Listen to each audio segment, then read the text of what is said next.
એક આખું જે ષડયંત્ર ચાલી રહ્યું છે એ મારે આપને કહેવું છે, અને એમાં કેવી રીતે લોકો ભોગ બની જાય છે. એક આખી ટીમ એક પ્રકારનું કામ કરે છે લોકોને ઉલ્લુ બનાવવાનું. દાખલા તરીકે ક્લાસ 1-2ની પરીક્ષા લેવાની, પાસ થઈ ગયા, હવે એનું ઇન્ટરવ્યૂ છે. ઇન્ટરવ્યૂ પહેલાં જેટલા પાસ થયા હોય એ બધાનું લિસ્ટ કોઈ પણ રીતે જીપીએસસીમાંથી કઢાવી લે, પછી દરેકે દરેકને ફોન, પછી એમની પાસે ઓફર મૂકવામાં આવે કે વધારે નહીં, તમારે 5 લાખ રૂપિયા દેવાના, તમારું સિલેક્શન 100% પાક્કું.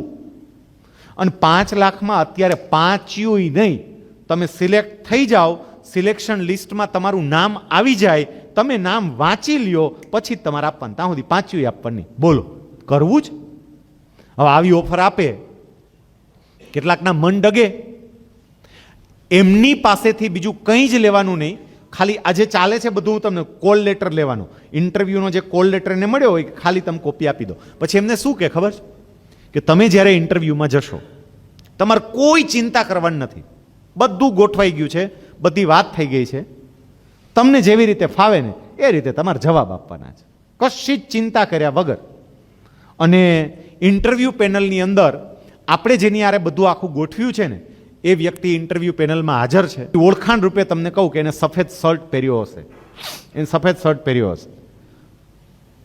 હવે તમે જુઓ સાયકોલોજીકલી કે 5 વ્યક્તિઓની ઇન્ટરવ્યૂ પેનલ હોય, થારી 5માંથી એક તો સફેદ શર્ટ પહેર્યો જ હોય. વ્યક્તિનો કોન્ફિડન્સ જ ચેક કરવાનો હોય, એનું જ્ઞાન ચેક કરવાનું હોય, પરીક્ષામાં અગાઉ થઈ ગયું હોય.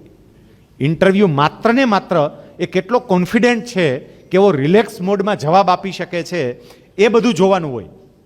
હવે આવડો આજે હાવ રિલેક્સ જ હોય, કારણ કે નક્કી જ છે 5 લાખમાં ગોઠવું જ છે આપણે તો.